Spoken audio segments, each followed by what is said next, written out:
Bismillahirrahmanirrahim. Assalamualaikum warahmatullahi wabarakatuh. Dengan saya Darso Arif Bakwama di Toiba TV pada hari Kamis tanggal 14 September 2023. Kali ini saya mau memberitakan soal rencana investor batubara yang pada tahun 2009 lalu bekerja sama dengan Jam'an untuk berbisnis tambang batubara di Kalimantan sana.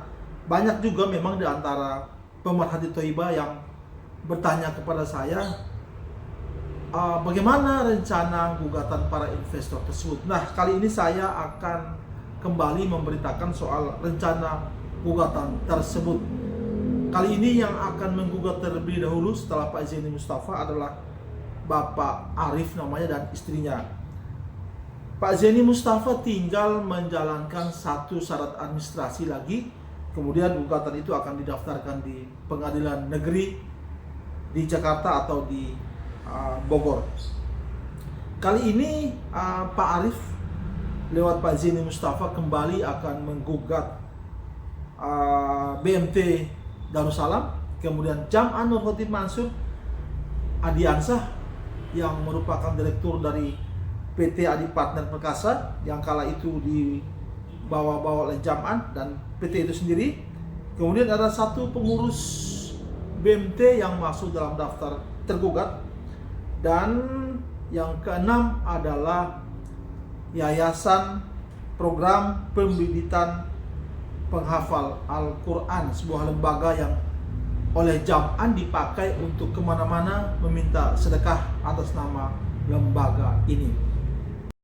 Pak Jam'an makin dekat pemilu, rupanya makin banyak, makin muncul kembali gugatan-gugatan terhadap Anda dan lembaga yang Anda bangun.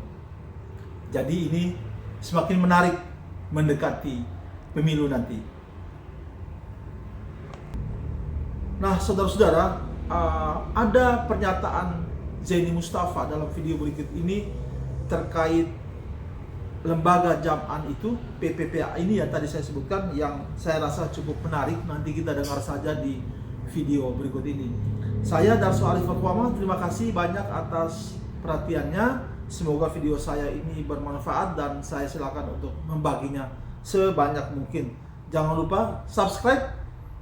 Cukup sekian dari saya. Billahi taufiq wal hidayah. Wassalamualaikum warahmatullahi wabarakatuh. Hari Rabu tanggal 13 September 2023 saya di Kota Bekasi dengan Pak Zaini Mustafa, pengacara kita, dengan Pak Arif dan istrinya. Nanti Pak Zaini akan menyampaikan kepada kita apa sebabnya hari ini berkumpul di sini ya Pak Zaini ya. Begini Pak Darso, hari ini saya ketemu sama Pak Arif, ketemu sama Bu Ilis ya, Ilis Siti Rohmah, yaitu untuk mematangkan ingin mengajukan gugatan terhadap Yusuf Mansur dan kawan-kawan Pak. Ya. Jadi draft sudah saya buat, draftnya sudah jadi, kemudian saya diskusikan dengan Pak Arif, dengan istri, beliau sudah setuju.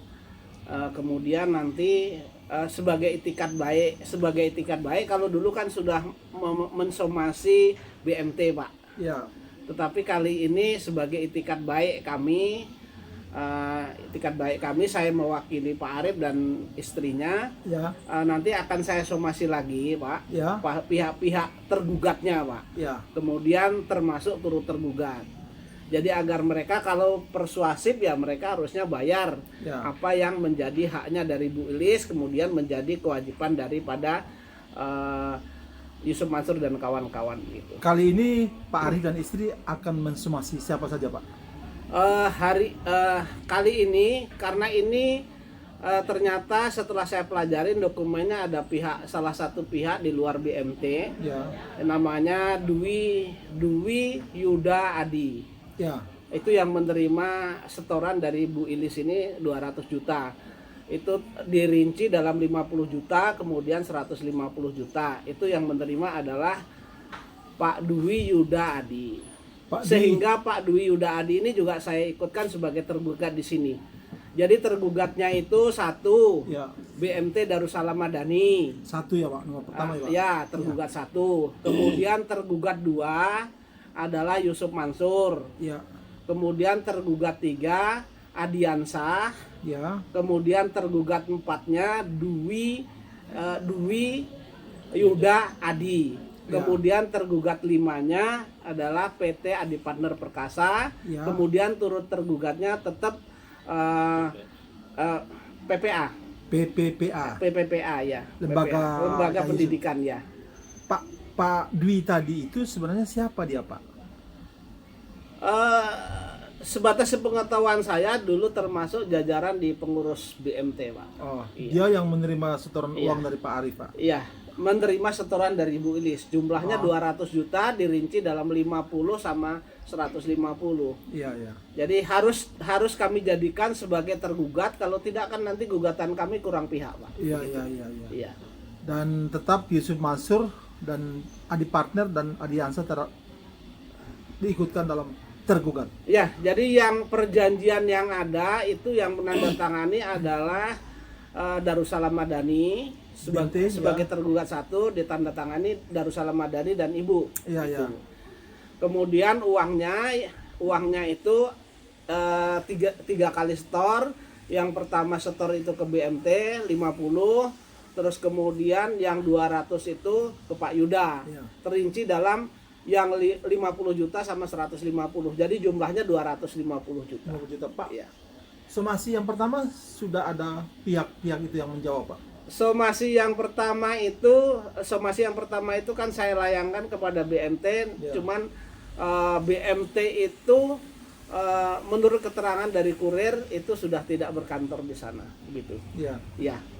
Nah, kali ini juga tetap saya layangkan ke sana. Kenapa saya layangkan ke sana? Karena di dalam perkara saya itu BMT kan juga jadi tergugat, Pak. Oh iya, iya, iya. Nah, dan ternyata di dalam memori banding mereka itu masih tetap mempergunakan alamat di situ. Ya. Gitu.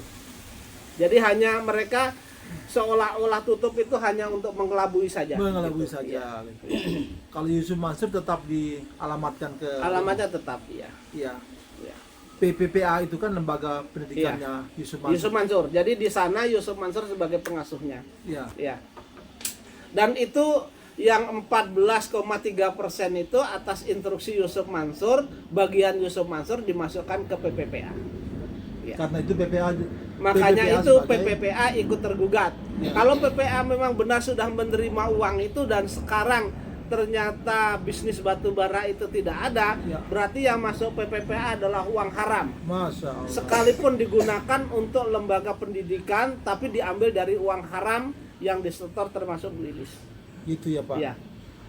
Pak Zeni, gugatan Pak Zeni oleh pengadilan dikabulkan, para pihak tergugat itu harus membayar 1,2 miliar sekian ya Pak. Iya. Kalau Pak Arif ini yang digugat ini berapa nilainya Pak? Jadi saya hitung-hitungannya mengacu kepada putusan pengadilan terhadap saya ya. Ya. Nah, kalau Pak Arif ini dijanjikan itu per bulannya akan mendapat keuntungan itu 10%. Ya. Nah, 10% kalau itu investasinya 250 juta, Ya. itu dikalikan 10% keuntungan itu kan 25 juta per bulan. Ya. Nah, sudah selama 12 tahun 9 bulan itu tidak dibayar. Ya. Artinya kalau dihitung bulanan itu ada 153 Ya. bulan. Ya. Jadi 25 juta dikalikan 153 bulan.